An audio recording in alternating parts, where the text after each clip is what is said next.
William L. Bishop, B-I-S-H-O-P, but I use my middle name, Les. So if you don't use Les, then I won't respond. So, I was born in Stoneham, Massachusetts, which is Stoneham, S-T-O-N-E-H-A-M. It's a small city just outside of Boston in July 23rd, 1936. July 23rd, 1936, which makes me just about the youngest Korean War veteran you'll ever interview. Yeah. And I see your T-shirts, Antietam Chapter 312.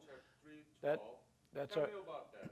that's our Korean War Veterans chapter that we formed. Well, we're going into our 8th year now here in Hagerstown. When was it formed? 2007. 2007. Right. And when did you join it? I founded it. You founded it. Well, there were several of us that were involved, but I'm one of the original officers. In fact, I'm the only original officer that's still left in the chapter. Wow. Yeah.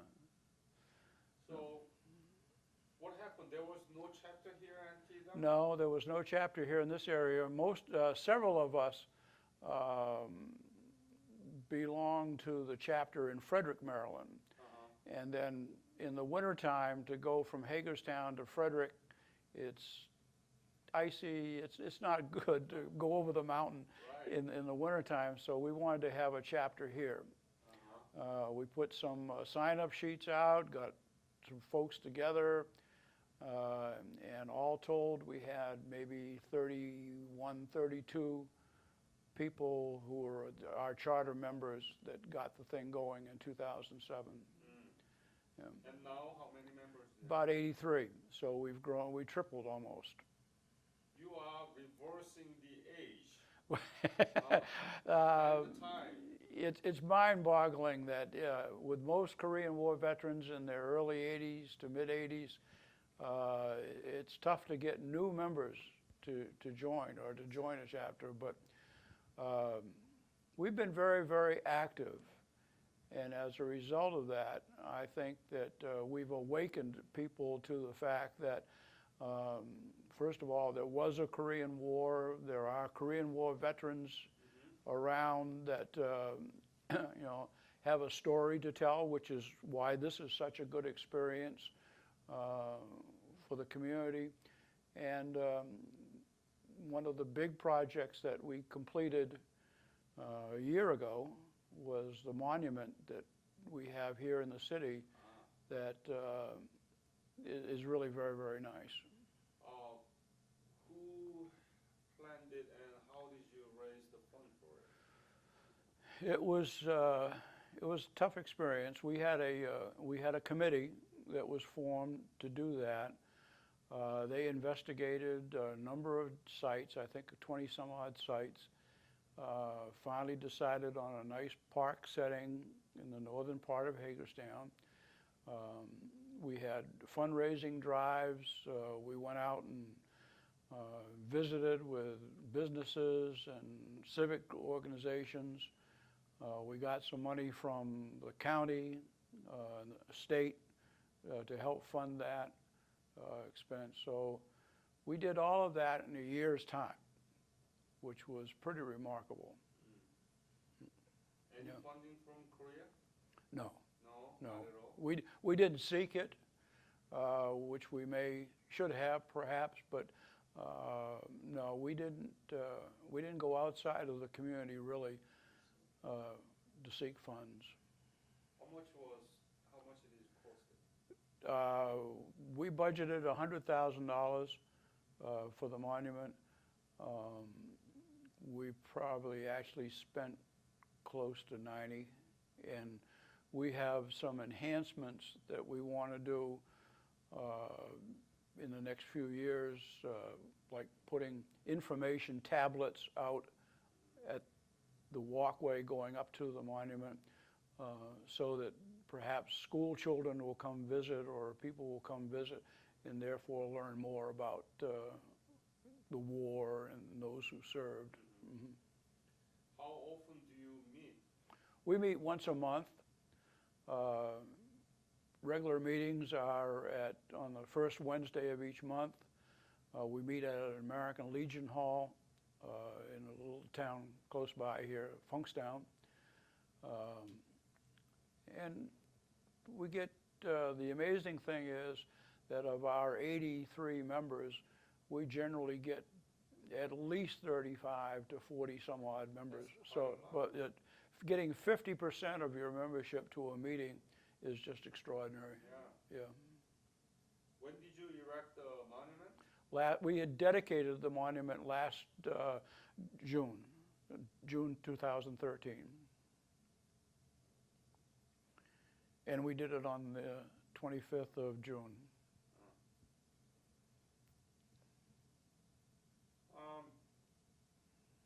So tell me about your personal background. Tell me the school you went through. Well, I went to school. I was born in Massachusetts. My father was a construction engineer, so I've lived in many places up and down the eastern seaboard. Finally went to a high school, school up in Maine. It has a long title, like it sounds, it's the Robert W. Traip Academy. Robert W. Traip, and that's T-R-A-I-P Academy. Wow. And it's an old school that goes back to, I think it goes back into the 18th century, but it's the public school. It's not an academy. It's the public school in Kittery. And I went to high school there. Had probably an average academic experience. What year did you graduate? 1954. 1954. So, and did you know anything about Korea at the time? actually, I did. Where I lived in Maine, Kittery, Maine, is where the Portsmouth Naval Shipyard is. And on their shipyard, there's a large naval hospital. During the Korean War, Marines who were wounded were evacuated back to that hospital. Now, I happened to be dating a girl whose father was an administrator over at the hospital, and one of my best buddies in high school, his father was an administrator in the high school. So between us kids going to see them and stuff, we were around the hospital quite often. And so we would hear stories about these Marines who were being evacuated from Korea, for rehabilitation and stuff like that. So although I didn't know much about the war itself, I saw probably the worst part of it, and that is the victims. Any story you remember now? Not specifically.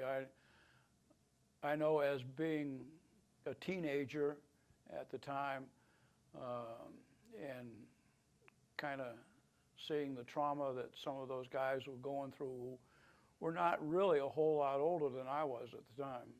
I mean, some of them were in their late teens and early 20s, yeah. So that made an impact. So were they seriously wounded and they were in sort of psychological shock? Or I'm not sure.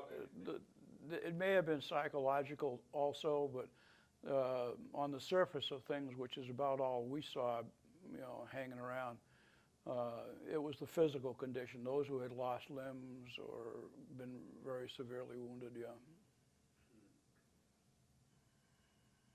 And then what happened to you? Well, I went to college. College, University of Maryland? No, I went to Tulane University in New Orleans. Oh, right. Yeah, and if you know, School. if you know, well, if you know New Orleans, it's also a fun city. Yeah. And I had a good time, and in fact, too good a time. And so after the first semester, I decided that a life change was in order, and I enlisted in the Army. Ah. When did you enlist? January 21st, 1955, which puts me in just below or just ahead of the deadline for being considered a Korean War veteran. And if it was not for an act of Congress, I would have missed it, because they changed that deadline from July 31st to July 31st, 1954 to January 31st, 1955, which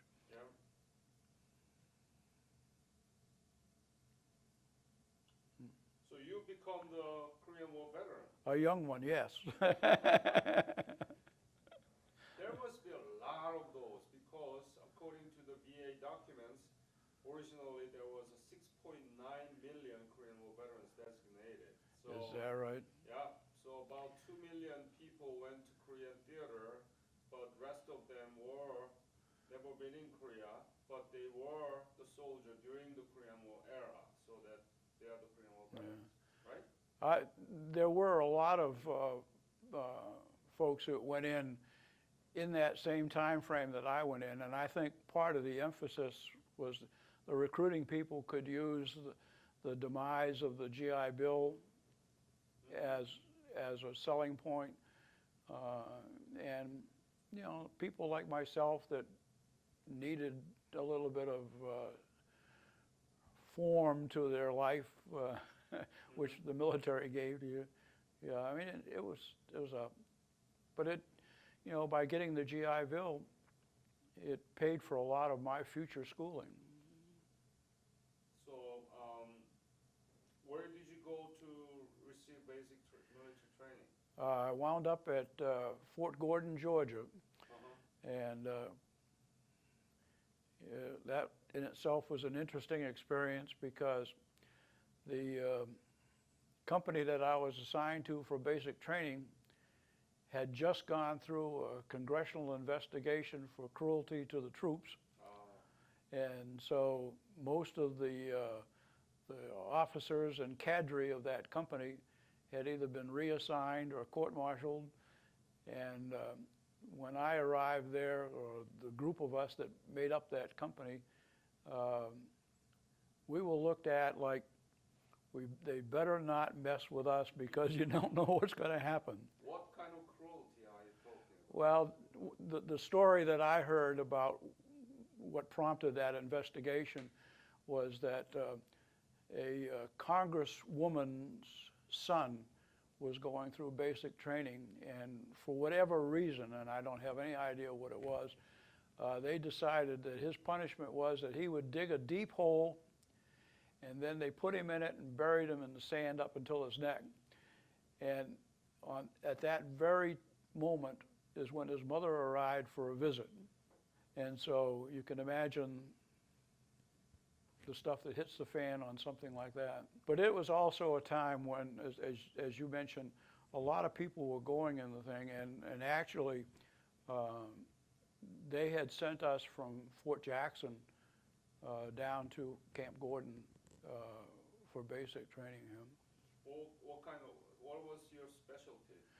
Well, when I went in the military, I was pre-assigned to the Army Security Agency. At that point in time, that was something that we could do.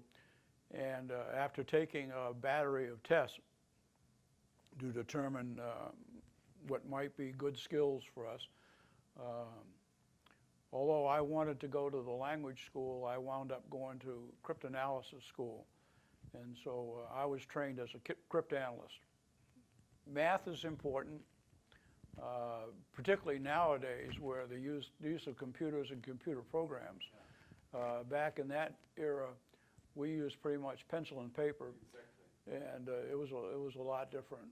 But you sort of have to have a weird outlook towards things, I think. I found that most of the people that I went to work for the National Security Agency, so I worked with civilians most of my, or in fact all of my time in the military. And as a young man working with a bunch of older civilians, it was a very unique military experience. Right. Yeah. So you worked in NSA? Yes, National Security Agency? yes. What was your specific role? Can you describe your role, mission, and duty there? No.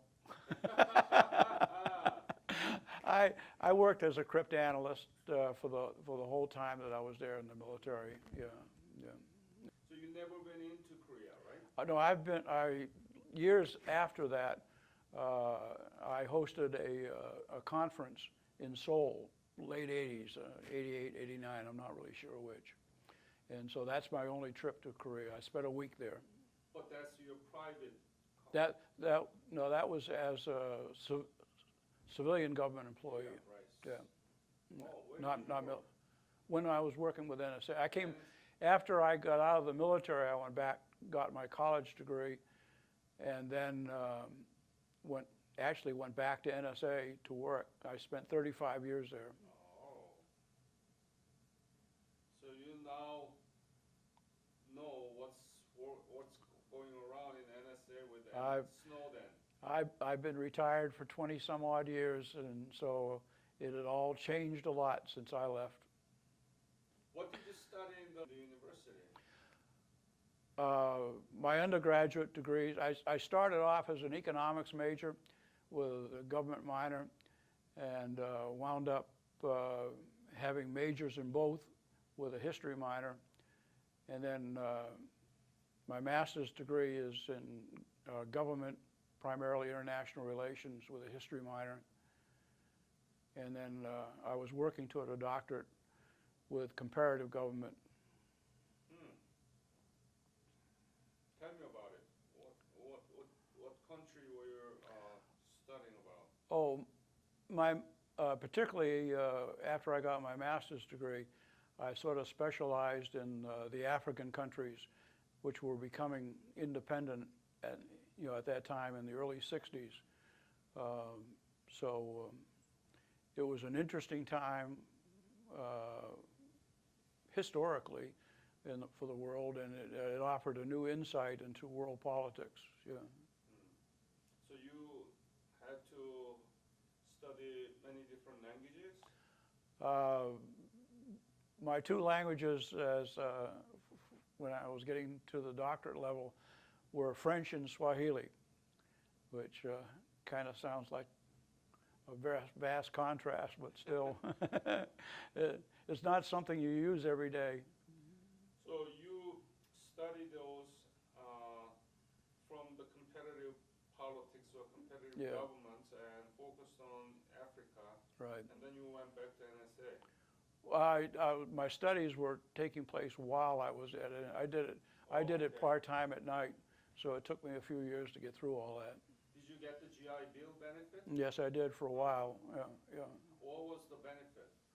I don't remember the dollar value on it, but the GI Bill pretty much helped me through undergraduate college, and then maybe partly through my master's program.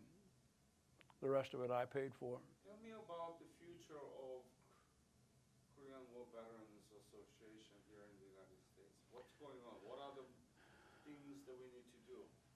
Well, What are the issues? I've been pretty involved with the Korean War Veterans Association through our development of our chapter, and I've also gotten involved with various events that have happened in Washington and around. And through that experience, I've gotten to meet a lot of people at the Korean Embassy and different foundations and stuff, which it's been a very, very rewarding experience. And from all of that, the thing that I've learned and I think we need to focus on is really the legacy of what's going to happen to Korean War veterans in the future. Organizationally, it's going to be very, very difficult because as Korean War veterans reach their mid to upper 80s, they're going to become less and less active in doing things. And we need the younger veterans, those which we call Korean service veterans, those people who were in Korea and involved with Korea in the post-war era. We need for them to step up and take over so that that legacy of the Korean War veterans and just informing the public about the war, the fact that it existed, and the fact that those served gallantly, during the war needs to be remembered, and that it was all worthwhile when you see what has happened in Korea today. I mean, the state of that nation is just remarkable. Yeah. So we need to bring the Korea Veteran of America into the KWVA. If that, yeah, and I know that there are some people who want to do that, but it's an administrative nightmare, I think, to try and make that happen. I don't know if I should get too much involved in the operation of the Korean War Veterans Association, but they've dug a hole where a certain percentage of their membership has to be Korean War veterans, and that's a roadblock that needs to be overcome.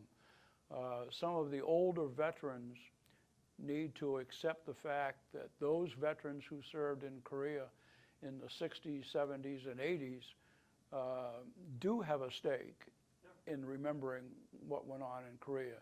And Korean War veterans is not just about those veterans that served there 50 to 53. What is the Korea to you? What is Korea to me? Yeah. Well, overall, in many different contexts. I- Tell me about it. I think that through the association that I've had with the Korean Embassy and some of their officers down there, I've developed a much greater appreciation for the country than probably I ever had before. It's just amazing to me the sentiment and the outgoing feelings that Koreans have for American veterans. And that if you work within that realm, you just have to be overwhelmed by their friendship and stuff. Along with all of that, we've seen the growth of South Korea as a nation. I mean, I mentioned that I dealt with African countries in the early 60s. If you compare their growth with what's happened in South Korea from the same, 1960, South Korea was pretty much a developing nation. And look what it is today. I mean, it's just one of the world leaders economically and politically. So that's made a tremendous impression on me about the people and their outlook towards politics and life and so forth. What is your goal here in this chapter, chapter 312? And as a Korean War veteran, what do you want to see out of Korean War legacy? Well, when we first formed the chapter, as I said, a little over 7 years ago, going on 8 now, the main thing that we wanted to do was to create something that would help the community, the city, remember Korean War veterans. And the big project was the building of a monument here in the city. The other thing that has kind of been a personal goal of mine, in addition to the monument, is promoting the program which the KWVA calls Tell America, where you go and talk to schools. We've expanded that to the point where we've talked to civic organizations in around the community, not only about the war, but what the war really meant to the the change in world politics through the 1960s to present. Yeah, and it's just amazing how ignorant, and I don't mean that strong on language, but people are just not aware of what Korea meant to the world change that took place. They, aside from saying, oh, my uncle or my grandfather or somebody is a Korean War veteran, they have no idea what went on in Korea, and only a vague understanding of where Korea is today. So we need to make that known a whole lot better. Yes. And that's, I've kind of been the promoter of the Tell America program here locally, so we try to do as much as we can with that. Yeah, that's the first thing. They never knew anything about Korea before this Korean War veterans that I have interviewed went to Korea. And they came out of without much hope because it was much destroyed, so poor and miserable. But now it's one of the most vibrant countries in East Asia. That just to give you a little, to confirm that, one of our past commanders who was a veteran during the war, the 50 to 53 period, he was Marine that served with tanks, and he always said that he didn't want to go back to Korea, that the only thing he left in Korea was his youth. Well, he did go back to Korea on a visit, and that visit changed his entire attitude. I mean, he saw where Korea was today, and this was only 3 or 4 years ago. He got to experience closely the friendship of the Korean people towards Korean War veterans, and it just changed his whole outlook. And that's what we're trying to share with the community. That we did a program at one of the local schools here 2 years ago, I think, and the school administration, rather than have us come to a class and talk to 1 or 2 classes, they had a school assembly. The entire school came to the auditorium, and we gave our little presentation about the significance of the war, and we also took along 4 veterans who told a little bit about their stories and what going to Korea meant to them. And afterwards, I would tell you that at least half of those students, half of them, came by and said hello or shook hands with us and thanked us and said that they had a much better understanding of that now than they did before. So that's a very positive thing. Yeah, we had the second convention of Korean War Veterans Youth Corps this year in Washington, D.C. And we asked the history teacher whose grandpa was Korean War veteran. They did research about the coverage of the Korean War in our American history textbook. Oh, it's terrible. Compared to Vietnam War, it was 1/3. 1/3 of what Vietnam has been described in our textbook. So that's the reality, and so that's why I want to have another convention next year, 3rd, and do more about it. I can give you another example. Another school that we went to, where we talked to them. We talked for 1 class period, and then they wanted us to stay and do it for another class period. Well, in between those 2 class periods, the history teacher that was sponsoring our visit showed us the text that they use in school. Yeah. There was 1.5 pages devoted to the Korean War, and half of that was a discussion of how Truman fired MacArthur. Yeah. And there was nothing about what the outcome of the war was, what has happened since the war, what the significance of the war was to the social, economic, and political development of the world. I mean, there was nothing in there about that. And this is what the kids are being faced with in school today. These interviews that you've been doing serve multitude of purposes for the individuals that it has affected, for the files that we'll keep of what their stories have been about. And having sat through most of them that you've done, you can see such a spectrum of experiences that just needs to be told. And I'm really sorry that we haven't been able to get some press coverage so that they can make this more well known.